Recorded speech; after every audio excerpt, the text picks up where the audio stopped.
En esta clase iniciaremos el estudio del último de los tejidos básicos, que es el tejido nervioso, completando la serie de los 4 tejidos básicos del organismo.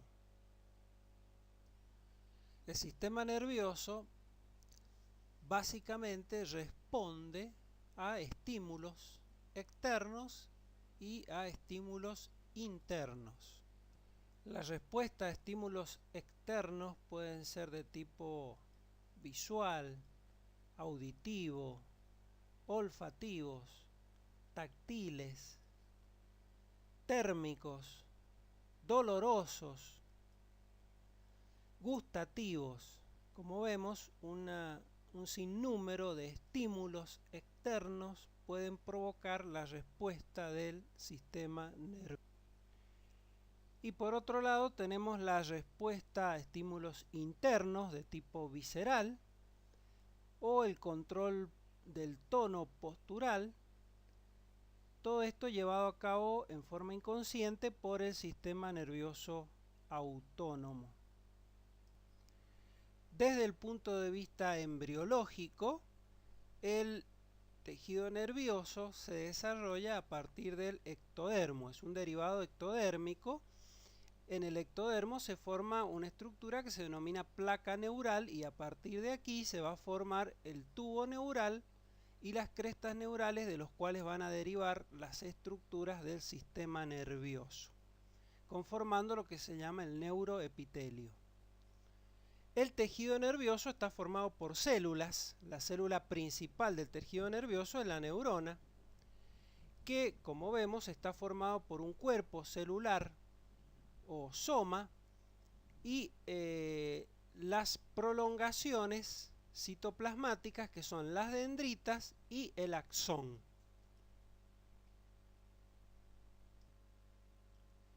Como dijimos, el cuerpo de la neurona o soma, como vemos acá 3 cuerpos neuronales o soma, en los cuales se puede distinguir bien el núcleo más claro y el nucleolo, que siempre es bien evidente. Los cuerpos neuronales o somas siempre se ubican en la sustancia gris. En este caso la sustancia gris está delimitada por esta línea de puntos. Los 3 cuerpos neuronales están en la sustancia gris, mientras que en la sustancia blanca, que está por debajo de la línea de puntos, no hay cuerpos neuronales, solamente hay terminaciones nerviosas o axones.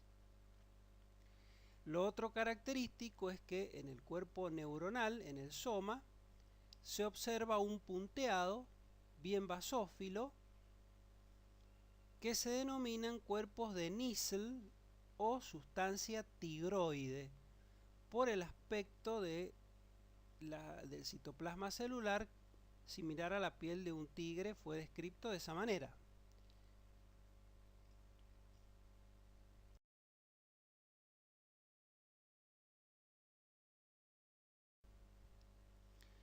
Los cuerpos de Nissl corresponden básicamente al retículo endoplasmático rugoso de la neurona y es básicamente la organela más importante, o que se encuentra en mayor proporción en la neurona, debido a que posee una gran capacidad de síntesis proteica, específicamente los neurotransmisores. Por otro lado, los retículo endoplasmático rugoso o cuerpos de Nissl solamente se ubican en el citoplasma próximo al núcleo. Esta zona se denomina pericarium y puede llegar a encontrarse en las dendritas, pero nunca vamos a encontrarlo en los axones.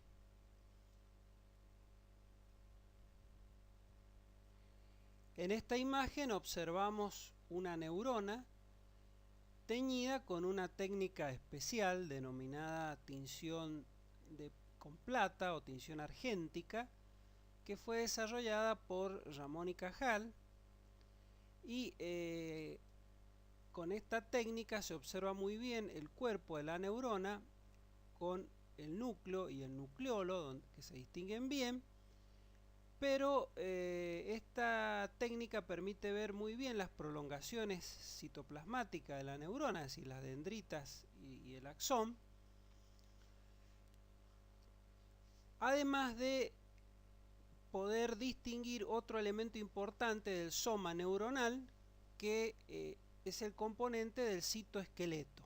El citoesqueleto de la neurona es el otro elemento importante en el soma y que está formado por los neurofilamentos, que son filamentos intermedios que le dan el sostén mecánico a la neurona. También se extienden en las prolongaciones, dándole la forma al axón o manteniendo la forma del axón.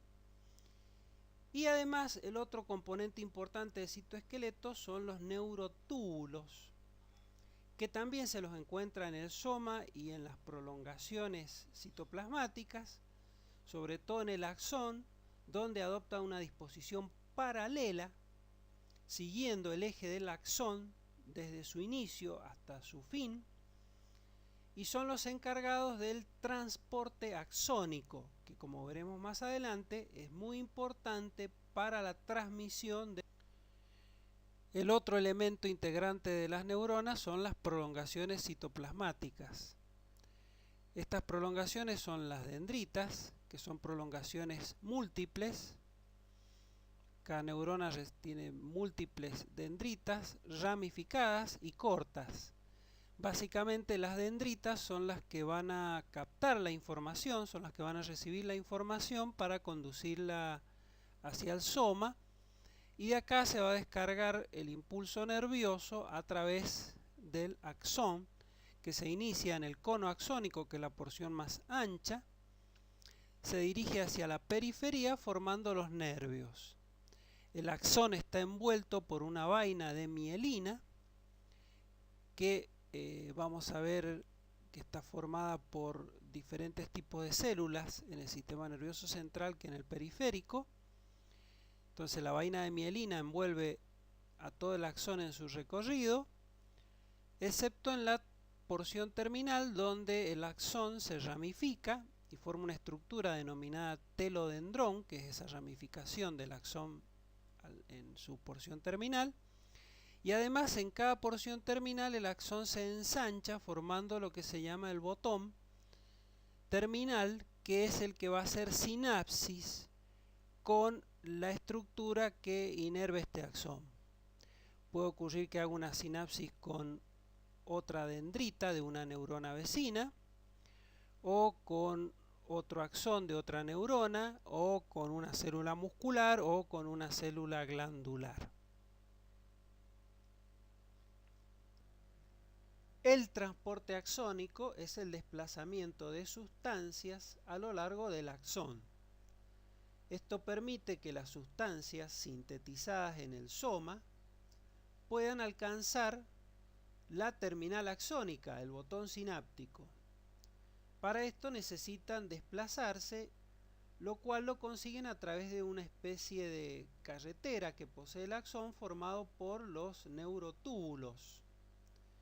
Entonces los neurotúbulos pueden desplazar sustancias desde el soma hacia la terminal axónica, eso se denomina transporte anterógrado, o al revés, desde la terminal axónica hacia el soma, eso se denomina transporte retrógrado. En el transporte anterógrado interviene una molécula presente en los neurotúbulos denominada cinesina o quinesina. Entonces a esta molécula van unidas o acopladas las vesículas cargadas, por ejemplo, de proteínas, de neurotransmisores, y por el medio del transporte anterógrado alcanzan la terminal sináptica. El transporte retrógrado lo cumple una molécula presente también en los neurotúbulos, pero denominada dineína. Entonces a la dineína se le acoplan diferentes sustancias, como por ejemplo factores de crecimiento, incluso algunos virus, como el virus del herpes, que puede desplazarse desde la terminal axónica hacia el soma de la neurona.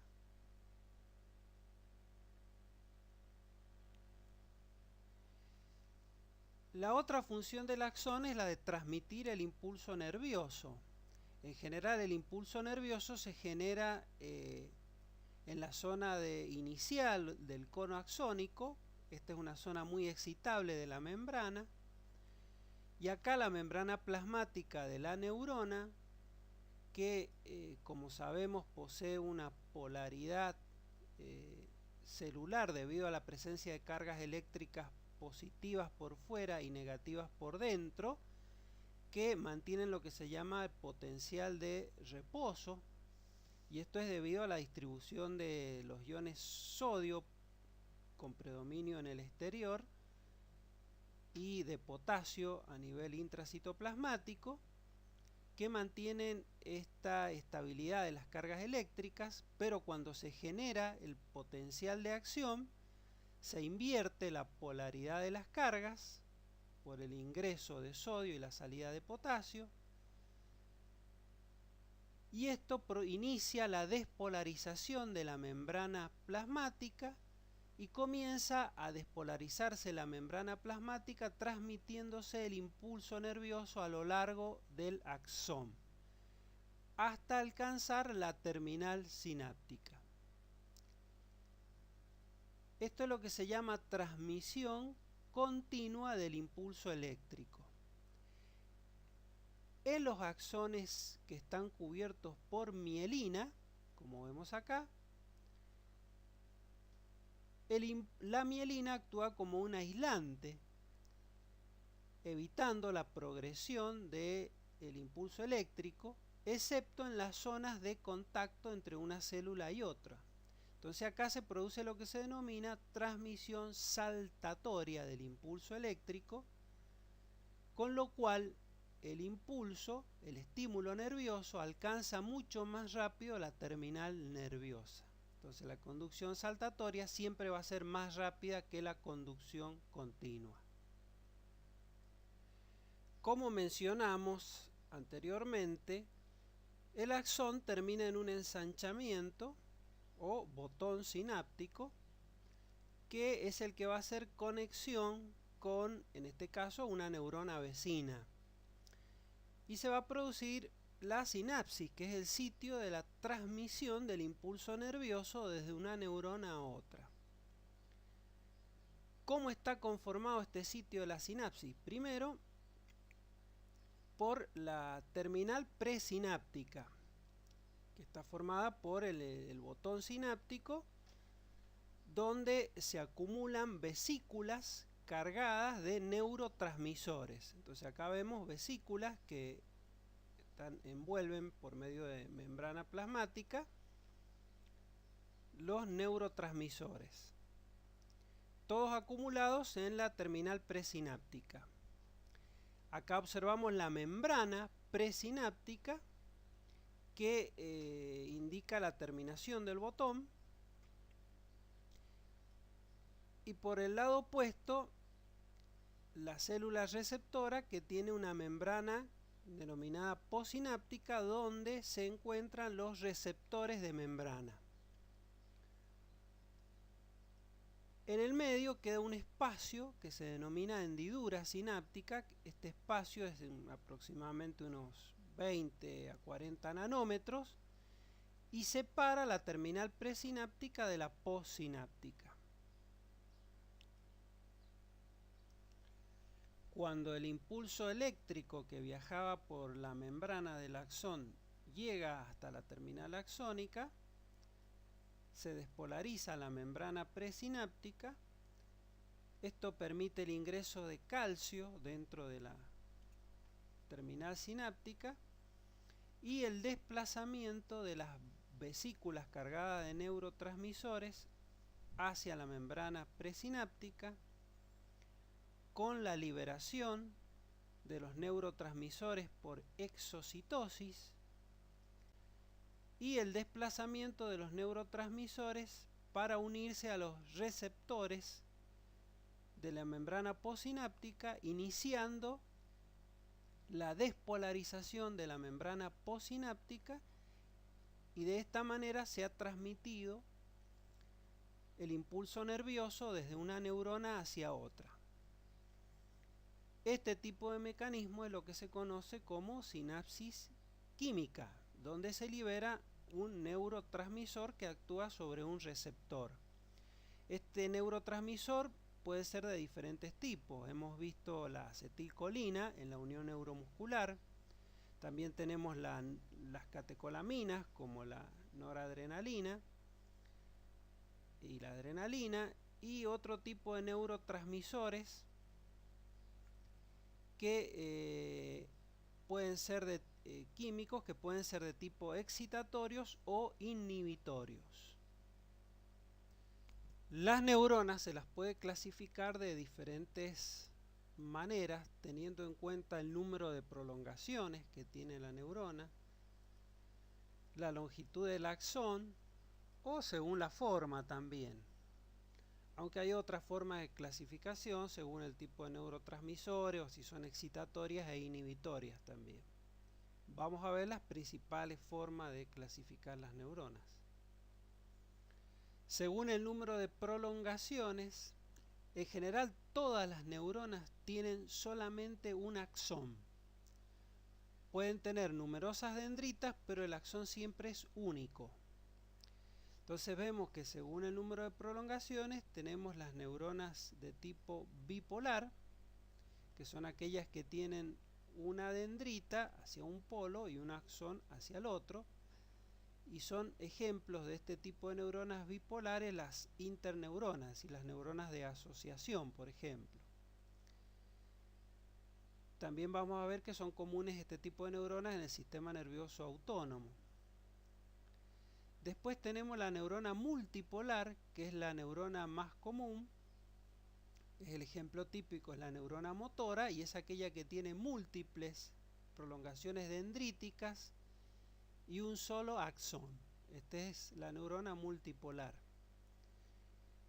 Y por último, este tipo de neurona que se denomina unipolar o pseudo unipolar, porque desde el soma sale una sola prolongación que inmediatamente se divide en dendrita y en axón. Este tipo de neurona se observa, por ejemplo, en los ganglios raquídeos, en los ganglios sensitivos. Y se denomina pseudo unipolar ya que presenta, parece que tuviera una sola prolongación, pero en realidad vemos que se divide una vez que sale del citoplasma en dendrita y axón. Según la longitud del axón, tenemos aquellas neuronas que tienen axón largo, que se denominan neuronas tipo Golgi 1. Este tipo de neuronas son comunes en la corteza cerebral o en la corteza del cerebelo, desde donde los axones, que son muy largos, forman la sustancia blanca y posteriormente los nervios periféricos. Y el axón puede llegar a medir hasta 1 metro. Mientras que este otro tipo de neuronas se llama neuronas Golgi tipo 2 o de axón corto, y en general son las neuronas de asociación o neuronas intercalares, que la vamos a ver fundamentalmente dentro de la sustancia gris. Además de las neuronas, ¿qué otras células tenemos? Estas son las células de la neuroglía. La neuroglía son las células que acompañan a las neuronas, las células principales, y las podemos clasificar en la neuroglía del sistema nervioso central y la neuroglía del sistema nervioso periférico. La glía del sistema nervioso central está formada por los astrocitos, los oligodendrocitos, la microglía y las células ependimarias. Mientras que la glía periférica está formada por las células de Schwann y las células satélites que veremos más adelante.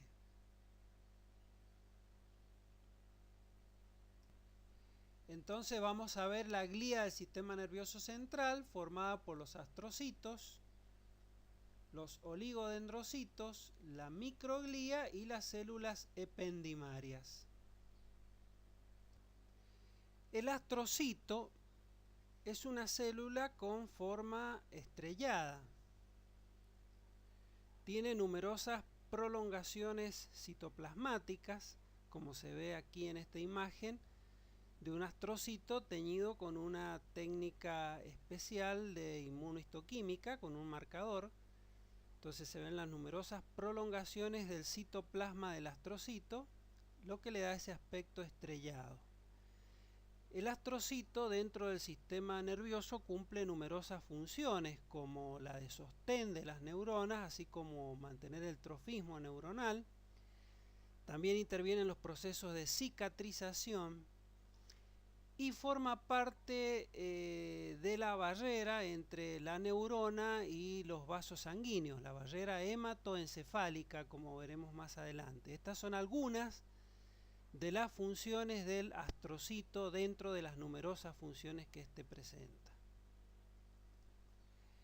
Se conocen dos tipos de astrocitos, uno que es el astrocito protoplasmático, que se caracteriza porque tiene mayor cantidad de citoplasma y es el astrocito que se lo ubica fundamentalmente en la sustancia gris, mientras que el astrocito fibroso, que es la otra variedad de astrocito, tiene prolongaciones más finas con menos citoplasma y se lo ubica sobre todo en la sustancia blanca.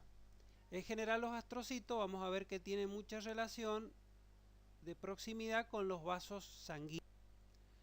El astrocito se interpone entre los capilares y las neuronas. Es como el catador de las sustancias que va a recibir la neurona y la va a proteger, de tal manera que evita que le lleguen sustancias tóxicas desde la sangre hacia la neurona. Pero también le permite la llegada de nutrientes como la glucosa o el oxígeno desde la sangre hacia la neurona. Las prolongaciones del astrocito que van hacia el capilar forman lo que se denomina el pie vascular del astrocito, y por otro lado tiene prolongaciones que van hacia la neurona que se denominan pie neuronal del astrocito. Los capilares que hay en el sistema nervioso son capilares continuos y la barrera hematoencefálica entonces quedaría constituida por el endotelio y la membrana basal de los capilares continuos, el pie vascular del astrocito, el pie neuronal del astrocito y la neurona. Esta es la barrera que protege a la neurona de las sustancias tóxicas que puedan llegarle. Los oligodendrocitos son sustancias más pequeñas que los astrocitos, tienen menos prolongaciones y el núcleo se ve más oscuro en las preparaciones con hematoxilina eosina. Acá vemos un oligodendrocito. Y en general los oligodendrocitos se los ve adosados a los axones, ya que son los encargados de formar la mielina en el sistema nervioso central. El oligodendrocito es el encargado de formar la vaina de mielina en el sistema nervioso central, enrollándose alrededor del axón en forma concéntrica, y a medida que se va enrollando, el citoplasma del oligodendrocito va disminuyendo de tal manera que el axón queda cubierto por una serie de capas concéntricas de membrana plasmática del oligodendrocito.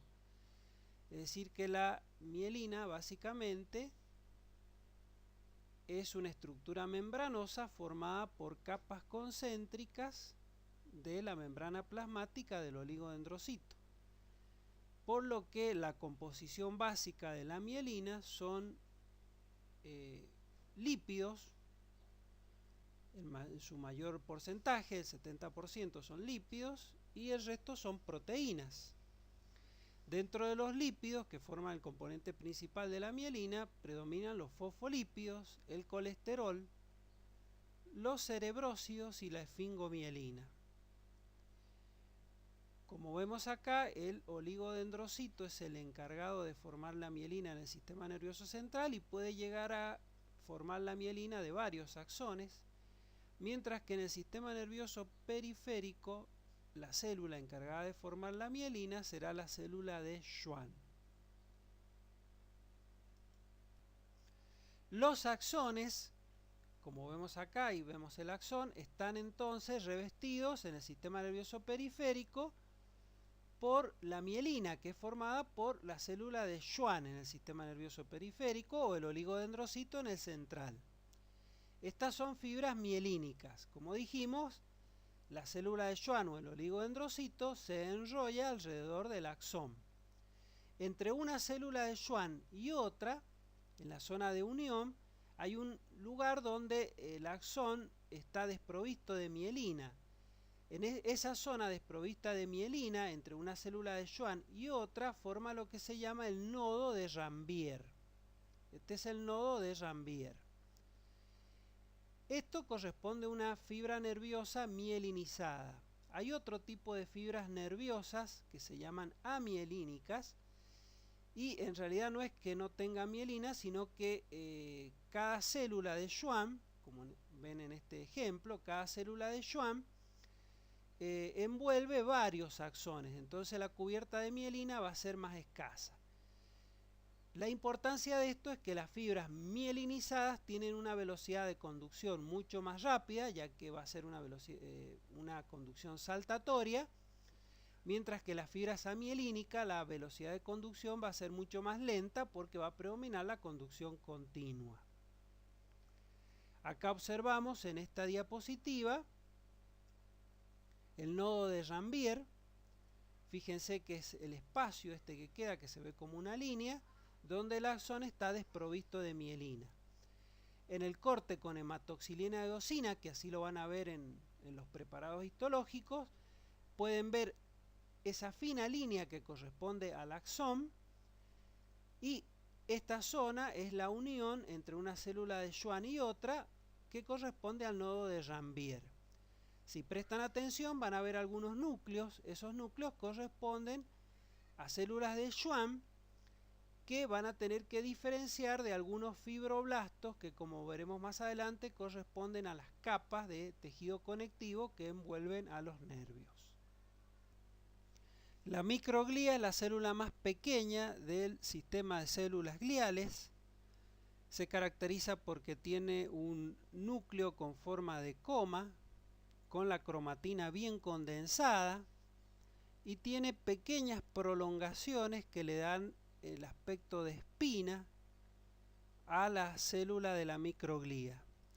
Son las únicas células que no derivan del ectodermo, del neuroepitelio, sino que estas células son de origen mesodérmico y son los macrófagos del sistema nervioso central. Estas células tienen gran contenido de lisosomas en el citoplasma y son las primeras en reaccionar cuando se produce un daño en el sistema nervioso central. Estas células entonces son macrófagos y también actúan como presentadoras de antígenos. La última célula de la glía central que nos queda son las células ependimarias o ependimocitos, que se caracterizan porque son células que recubren las cavidades del sistema nervioso central, especialmente los ventrículos cerebrales y el conducto ependimario, que es el que está en la médula, en el centro de la médula espinal, y forman un epitelio cilíndrico simple o cúbico simple, que en algunos sectores tiene cilias. Este epitelio ependimario es el encargado de secretar líquido cefalorraquídeo, que es una secreción formada por las mismas células ependimarias y también por ultrafiltrado de los capilares, y es el que baña todas las cavidades del sistema nervioso central. El epitelio ependimario, como dijimos, es un epitelio simple y se caracteriza porque no posee membrana basal, es decir, que las células están en contacto directo con el tejido nervioso por un lado y con el líquido cefalorraquídeo por el otro. Estas células en algunos sectores, como se ve acá marcado de rojo, forman los plexos coroideos, y en esa zona es donde se forma el líquido cefalorraquídeo, que es el que circula por las cavidades centrales del sistema nervioso, que son los ventrículos laterales, el tercer ventrículo, el cuarto ventrículo, y de acá el conducto del epéndimo, que es el que se encuentra en el centro de la médula espinal. El líquido cefalorraquídeo está en constante circulación y sale de las cavidades centrales para también circular por el espacio subaracnoideo a través de unos orificios que se encuentran en la zona cercana al cuarto ventrículo, que son los orificios de Magendie. Desde el punto de vista anatómico, el sistema nervioso se divide en central, periférico y autónomo. El sistema nervioso central dividido en cerebro, cerebelo, el tronco encefálico formado por el mesencéfalo, la protuberancia y el bulbo, y por último la médula espinal. Mientras que en el sistema nervioso periférico encontraremos los nervios periféricos y los ganglios, con los ganglios ubicados en el cráneo, los ganglios craneales correspondientes a los pares craneales, y los ganglios espinales o raquídeos. Y el sistema nervioso es autónomo con sus dos ramas, simpático y parasimpático. En esta imagen del cerebro podemos ver la sustancia gris distribuida en la periferia de los hemisferios cerebrales. Esta es la sustancia gris y esta es la sustancia blanca. Entonces la sustancia gris va a formar la corteza cerebral con sus circunvoluciones. Y puede haber sustancia gris en el interior de la sustancia blanca formando estructuras como el tálamo o diferentes núcleos dentro de la sustancia blanca. En la corteza cerebral podemos ver a mayor aumento cómo en la sustancia gris de la corteza cerebral se observan las neuronas piramidales. Ya dijimos que otra forma de clasificar a las neuronas es según el aspecto morfológico, según la morfología. En este caso, en la corteza cerebral se observan neuronas de forma piramidal.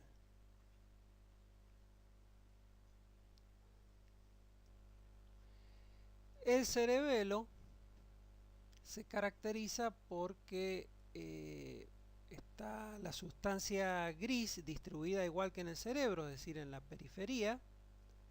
Acá observamos la sustancia gris, mientras que la sustancia blanca se encuentra en la porción más interna. La corteza, entonces, formada especialmente por sustancia gris, es donde vamos a encontrar las neuronas, los cuerpos neuronales. Entonces vamos a ver a mayor aumento la corteza cerebelosa, donde podemos distinguir en esta imagen la sustancia blanca por dentro y el resto que corresponde a la corteza cerebelosa formada por la sustancia gris, que como vemos tiene varias capas que vamos a ver con detalle. El cerebelo es el órgano encargado específicamente del control de los movimientos finos y junto con los órganos visuales y auditivos el control del equilibrio. Acá observamos a mayor aumento la sustancia gris de la corteza cerebelosa y vemos que está formada por tres capas que desde afuera hacia adentro son la capa molecular, que es la capa que se ve más clara, con menor cantidad de células. Después tenemos la capa de células de Purkinje, que es una capa única formada solamente por una hilera de células que se alcanzan a ver, que son células más grandes, denominadas células de Purkinje. Y la capa más interna, que se ve más oscura por la gran cantidad de núcleos, que es la capa granular, formada por neuronas pequeñas granulares. Con mayor detalle observamos las tres capas de la corteza cerebelosa, la capa molecular, la capa de células de Purkinje y la capa granulosa. En la capa molecular se observan escasas cantidades de núcleos que corresponden a neuronas pequeñas de tipo granulosas y un gran espacio ocupado por fibras. En la capa de células de Purkinje es una capa única formada por neuronas muy grandes. Acá vemos una neurona de Purkinje que se caracteriza por su aspecto o su forma de pera piriforme. Se observa bien el núcleo y el nucleolo y tiene como característica que todas las prolongaciones dendríticas se dirigen hacia la capa molecular. Entonces todas las prolongaciones dendríticas se abren como un árbol hacia la zona de la capa molecular, mientras que el axón único sale desde la base del citoplasma hacia la capa granular y de ahí hacia la sustancia blanca. La capa granular, que es la más profunda, es esta capa que se ve acá, donde se ve gran cantidad de núcleos que corresponden a neuronas granulares pequeñas. Y hay otro tipo de neuronas que no se ven acá en la diapositiva, que son las neuronas de Golgi. Estas neuronas granulares pequeñas tienen prolongaciones dendríticas que están acá solamente en la capa granular, pero sus axones se pueden extender hacia la capa molecular y hacer sinapsis con las dendritas de Purkinje.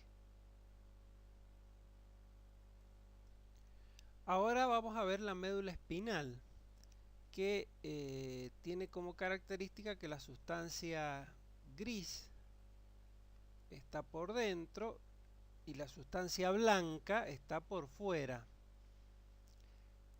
La médula espinal se reconoce la porción anterior de la médula porque tiene este surco que se llama surco anterior, que es mucho más profundo y abierto que el surco posterior, que es apenas perceptible. La sustancia gris tiene forma de una H o de una mariposa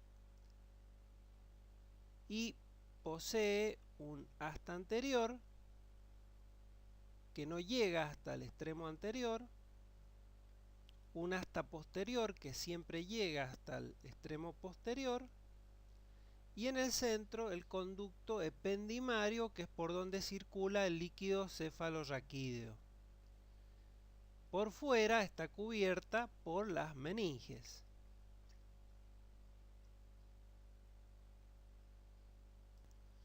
En este corte de médula espinal observamos con claridad la sustancia gris con el asta anterior.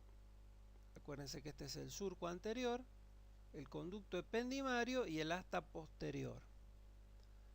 Vamos a observar ahora a mayor aumento el conducto ependimario y vemos que está revestido por el epitelio ependimario, que dijimos que es un epitelio simple que no posee membrana basal y que en la cavidad que reviste se encuentra el líquido cefalorraquídeo. En algunos sectores especiales de las cavidades revestidas por el epitelio ependimario hay unas células especiales que se denominan tanicitos, que son básicamente células del epitelio ependimario que se extienden hacia el tejido nervioso. Como no hay membrana basal, esta célula se puede extender hacia ese sistema nervioso, hacia el resto del tejido. Ahora vemos a mayor aumento el asta anterior de la médula, que es donde está localizada la mayor cantidad de neuronas, especialmente de neuronas motoras. Entonces acá observamos el asta anterior, la gran cantidad de neuronas motoras. Todas estas son neuronas motoras. Acá alcanzamos a ver los gránulos de Nissl de las neuronas motoras del asta anterior, que son neuronas de tipo multipolar, neuronas motoras multipolares. Acá vemos el límite del asta anterior. Esto es sustancia gris, por eso están todos los cuerpos neuronales en la sustancia gris. y esto es sustancia blanca donde solamente observamos los axones y donde no hay cuerpos neuronales.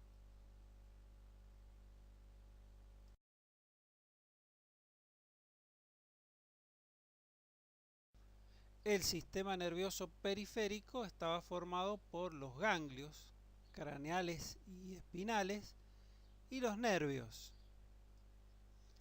Entonces tenemos la médula espinal y el ganglio raquídeo se ubica por fuera de la médula espinal. En el caso de los ganglios craneales van a estar por fuera, por supuesto, de la protuberancia o del mesencéfalo. Y en el ganglio raquídeo se encuentra la neurona sensitiva, que son neuronas pseudo-unipolares que traen la información desde la periferia hacia la médula espinal, ingresando por la raíz posterior, donde van a hacer contacto en el asta anterior con la neurona motora, que son neuronas multipolares. Entonces dijimos que las neuronas motoras multipolares se ubican en el asta anterior. Desde aquí va a salir la respuesta motora, en este caso, hacia la periferia.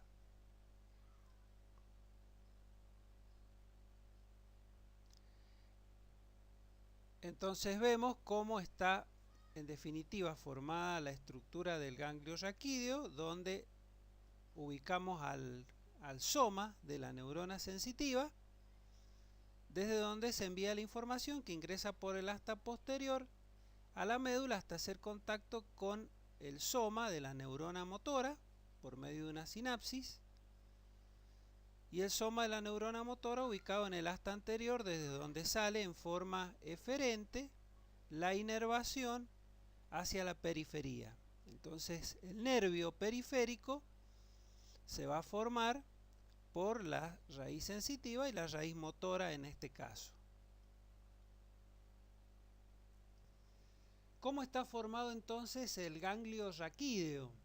Ya vimos que en el ganglio raquídeo están ubicados los somas de las neuronas sensitivas. Acá vemos el corte de un ganglio raquídeo, que también podría ser un ganglio craneal, donde vemos los cuerpos de las neuronas sensitivas, los somas de las neuronas sensitivas, que dijimos que son neuronas de tipo pseudo-unipolares, donde el impulso va directamente desde la periferia hacia la sustancia gris para hacer contacto con la neurona motora. Veamos a mayor aumento podemos ver las neuronas sensitivas, que se caracterizan porque son neuronas de forma redonda. Fíjense que son neuronas redondeadas, se ve bien el núcleo con el nucleolo. Entonces, según la forma, son neuronas redondeadas, bien grandes. Y una característica de las neuronas de los ganglios raquídeos y de los ganglios craneales es que están rodeadas por una capa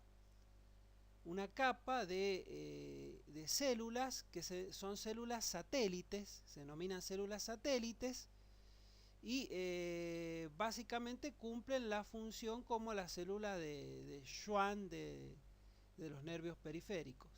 Una vez que estudiamos todos los componentes de la médula, vemos cómo se conforma un reflejo básico. En este caso vemos que ante un estímulo doloroso producido por un pinchazo, esto produce la reacción de las terminaciones nerviosas sensitivas de la piel, y esa información viaja por la raíz posterior del nervio raquídeo, que es la raíz sensitiva.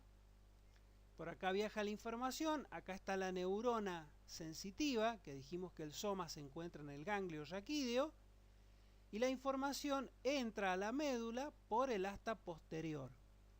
Aquí puede ocurrir que haga contacto directo con la neurona motora, cuyo soma está en el asta anterior, o, como en este caso, puede haber una pequeña interneurona de asociación, que está marcada con el número 3, y es esta interneurona la que le lleva la información a la neurona motora del asta anterior. Una vez que la información alcanzó la neurona motora del asta anterior, esta va a producir una respuesta motora que viaja por el axón conformando la raíz anterior del nervio raquídeo, y esto va a producir la contracción del músculo estriado esquelético, que va a ser el efector. Entonces, al contraerse el músculo estriado esquelético, va a producir, por ejemplo, el alejamiento de la extremidad del estímulo doloroso. De esta manera vemos cómo funciona un reflejo básico. ¿Cómo es la estructura histológica del nervio? Básicamente el nervio periférico está formado por la agrupación de axones. Cada axón individual está revestido por su vaina de mielina, y a su vez por fuera cada axón está revestido por una pequeña capa de tejido conectivo laxo, básicamente son fibras reticulares que forman el endoneuro. El grupo de axones a su vez está revestido también por una capa de tejido conectivo laxo ya un poquito más condensada, que es el perineuro. Y todo el músculo está envuelto por una capa de tejido conectivo denso que forma el epineuro. Entonces, endoneuro, perineuro y epineuro conforman las cubiertas conectivas del nervio. Acá observamos un corte histológico de un nervio periférico y podemos ver las cubiertas conectivas. Por fuera, el tejido conectivo denso que cubre todo el nervio, ese es el epineuro, y más hacia adentro, el tejido conectivo denso que cubre al grupo de axones, ese es el perineuro. Y ahora veamos con más detalle los axones. Vamos a ver este grupo de axones con más detalle y podemos observar cada uno de los axones. Presten atención que se ven como un puntito. Ese es el axón en el corte transversal, que está rodeado por una línea punteada. Esa línea punteada corresponde al endoneuro. Entre la línea punteada y el axón queda un espacio claro blanco. Ese espacio corresponde a la mielina, que no aparece teñida porque cuando se hacen los lavajes con alcohol durante la tinción, el alcohol remueve los lípidos que forman la mielina. Entonces, de esta manera hemos visto todas las cubiertas conectivas del nervio periférico. En este cuadro sencillo vemos un resumen de la ubicación de las neuronas en el sistema nervioso central y en el periférico y de sus prolongaciones. Las meninges son las cubiertas de tejido conectivo que protegen al sistema nervioso central, desde el cerebro hasta la médula. Las cubiertas desde afuera hacia adentro, vamos a verlas a mayor aumento, son la dura madre, después la aracnoides y por último la pía madre. Las tres son cubiertas de tejido conectivo. La primera, la dura madre, es la cubierta más externa y está formado por tejido conectivo denso, muy fibroso, que en el cráneo está pegada al periósteo interno del hueso, mientras que la dura madre que recubre a la médula deja un espacio entre la vértebra y la capa de la dura madre que se llama espacio subdural, pero en el cráneo está bien pegada. La segunda capa, la intermedia, es la aracnoides, que también es tejido conectivo denso, pero muy trabeculado. En esas trabéculas circula el líquido cefalorraquídeo. Por acá está circulando el líquido cefalorraquídeo y hay gran cantidad de vasos sanguíneos. La aracnoides no está totalmente pegada a la dura madre, sino que en algunos casos, por ejemplo ante un traumatismo, entre la dura madre y la aracnoides se puede acumular sangre y formarse un hematoma que se llama hematoma subdural. Y por último, la capa más interna es la pía madre, que esta es una capa delgada de fibroblastos que va siguiendo las circunvoluciones cerebrales y separa, actúa como barrera, separando el líquido cefalorraquídeo del sistema nervioso central. Cuando se adosa a los vasos sanguíneos, puede seguir al trayecto de los vasos sanguíneos dentro de las circunvoluciones. Estas son las tres capas que recubren el sistema. Muy bien, hemos finalizado y con esto damos por terminado los 4 tejidos básicos.